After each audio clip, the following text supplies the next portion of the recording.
Hi hello friends, welcome to channel. నేను మీ దీపిక. మీరు comment సెక్షన్లో వచ్చేసి అగ్రికల్చర్ కోర్స్ గురించి ఇన్ఫర్మేషన్ ఇవ్వండి మేడం అనేసి అడిగారు. నేను ఆల్రెడీ వచ్చేసి డిప్లొమా అగ్రికల్చర్ గురించి వీడియో చేసిన, బీఎస్సీ గురించి కూడా చేసిన, కాకపోతే అప్డేటెడ్ వీడియో లేదు, 2 years బ్యాక్ చేసిన.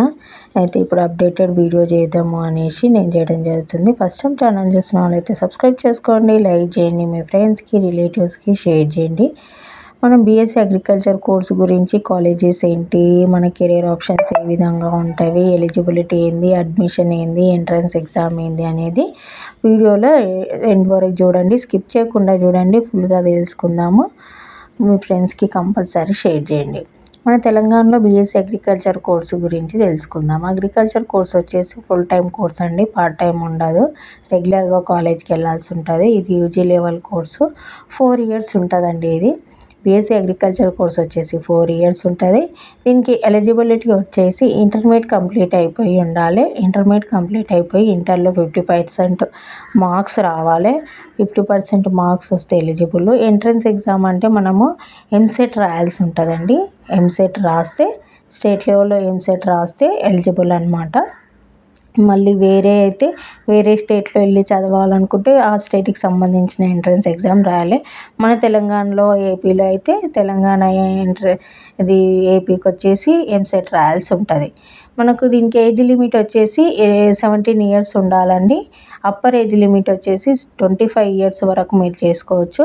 Age relaxation 2 years upper age limit candidates with మిగతా వాళ్ళకి 25 years వరకు చేసుకోవచ్చు. చాలామంది కామెంట్ సెక్షన్లో మేడం నాది 28, 30 years, నేను బీఎస్సీ అగ్రికల్చర్ చేయొచ్చా అంటున్నారు. అప్పర్ ఏజ్ లిమిట్ వచ్చేసి 25 years వరకేనండి. ఏజ్ లిమిట్ మినిమం వచ్చేసి 17 years ఉండాలి.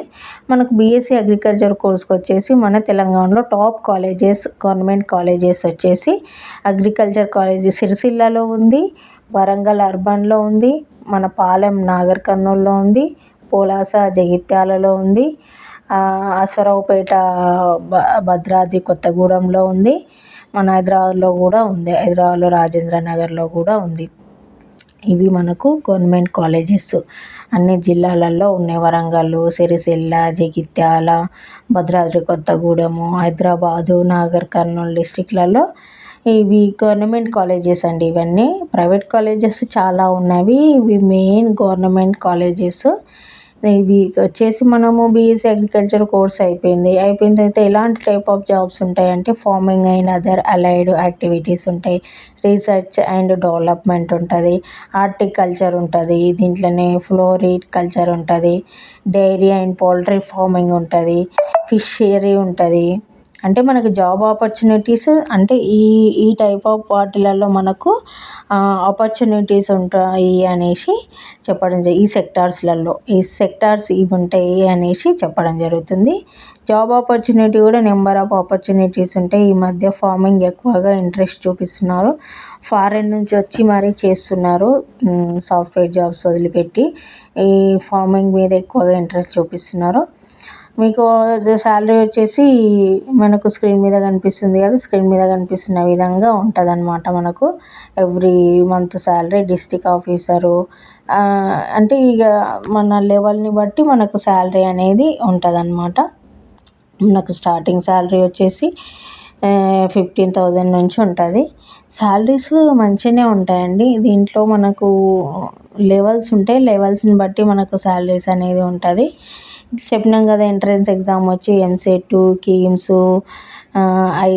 ఐకారు ఇవి రాయాల్సి ఉంటుంది. మనకు ఫీజు వచ్చేసి మన ఇన్స్టిట్యూషన్ చేంజ్ అవుతూ ఉంటుంది. మనకు స్క్రీన్ మీద కనిపిస్తుందిగా 40,000 అనేసి ఆ విధంగా ఉంటాయి. కాబట్టి డిపెండ్ అపాన్ ఇన్స్టిట్యూషన్ మీద డిపెండ్ అయి ఉంటుంది.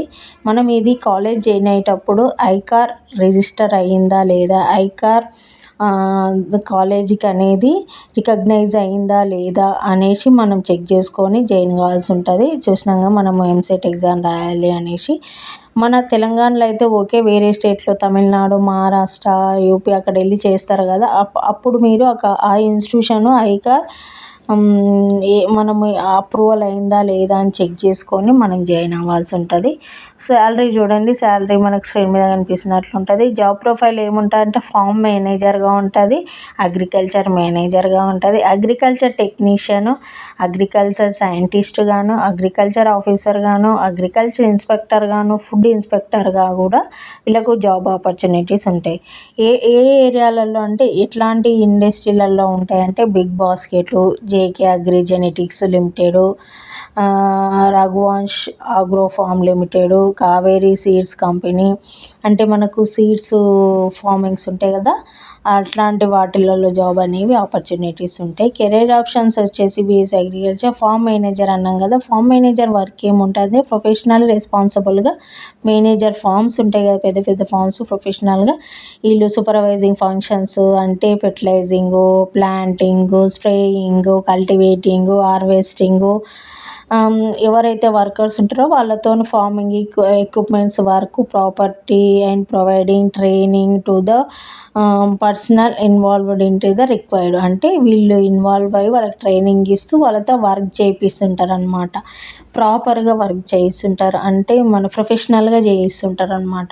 అగ్రికల్చర్ టెక్నీషియన్ అంటే professional type responsible for evaluating the impact of the environment on crop, అంటే మనకి ఏ సీజన్ తగ్గట్టు ఆ సీజను చేపియడం, ఆ విధంగా ఉంటాను. అగ్రికల్చర్ ఇన్స్పెక్టర్, తర్వాత అగ్రికల్చర్ మేనేజర్, తర్వాత ఫుడ్ ఇన్స్పెక్టర్ రెస్పాండ్ అయింది inspecting the food process entail ensure the food product or processing clean, ఏ విధంగా క్లీన్గా ఎట్లా మనము హైజెనిక్ కండిషన్లో దీన్ని ఉంచాలి అనేసి వీళ్ళు ఫుడ్ ప్రోడక్ట్ అనేది సేఫ్గా కన్జప్షన్గా ఉంచాలనేసి వీళ్ళు చెప్పడం జరుగుతుంది అనమాట. మేనేజర్ కానీ వీళ్ళు కానీ అగ్రికల్చర్ ఆఫీసర్ వర్క్ ఏంటంటే agriculture practical prior farms compiling state ఆర్ లో. మనకు శాలరీస్ ఏ విధంగా ఉంటాయని చూద్దాం. ఫార్మ్ మేనేజర్కు 4.5 మనకు స్క్రీన్ మీద కనిపిస్తుంది చూడండి, ఆ విధంగా ఉంటుంది. టెక్నీషియన్కు 2.9, inspector 2.8, agriculture manager 11 lakhs, food inspector 3.5 lakhs per annum, ఇది ఆఫీసర్కి 3 lakhs పర్ యానం. అంటే మనకు స్టార్టింగ్లో ఈ విధంగా ఉంటుంది. వాళ్ళ ఎక్స్పీరియన్స్ ప్రకారం శాలరీస్ అనేది ఇంక్రీజ్ అవుతూ ఉంటాయి. Job role agriculture, portfolio manager, actuarial analyst, program manager, agriculture lecturer, research analyst, farming consultant, అంటే వీళ్ళు డిప్లొమా లెవెల్లో వాళ్ళకి వీళ్ళు టీచింగ్కి కూడా వెళ్ళొచ్చు అనమాట. లెక్చరర్ అనేసి ఉంది కదా, అగ్రికల్చర్ లెక్చరర్ అనేసి వాళ్ళు టీచింగ్ లెవెల్కి అనేసి వెళ్ళొచ్చు అనమాట. మనకు నెంబర్ ఆఫ్ జాబ్ ఆపర్చునిటీస్ ఉంటాయండి. చాలామంది నేను కన్సల్ట్ అయినా చూసినా విన్నా కూడా చెప్పారు కూడా, వాళ్ళు 4.5 lakhs పర్ యానం ఆ విధంగా వాళ్ళకు శాలరీస్ అనేది ఉన్నాయి. జాబ్ ఆపర్చునిటీస్ నెంబర్ ఆఫ్ ఉన్నాయి. మన స్టేట్ లెవెల్లో గవర్నమెంట్ జాబ్స్ ఏ విధంగా ఉంటాయంటే agriculture development officer, gazetted officer అనమాట వీళ్ళు. Agriculture extension officer, range forest officer, district horticulture officer, superintendent government garden, district cane officer, assistant conservative agriculture officer, agriculture extension officer, అంటే మనకు స్టేట్ లెవెల్లో agriculture ఈ విధంగా గవర్నమెంట్ జాబ్స్ అనేవి available ఉంటాయి. ప్రైవేట్లో ఏ విధంగా ఉంటాయి, గవర్నమెంట్లో ఏ విధంగా ఉంటాయి అనేసి చూసినాం కదా. ఈ వీడియో మీకు నచ్చింది అనుకుంటున్నాను, మీకు రీచ్ అయింది అనుకుంటున్నాను. రీచ్ అయితే కామెంట్ సెక్షన్లో వచ్చి నాకు రిప్లై ఇవ్వండి. Thanks for watching our channel. Thank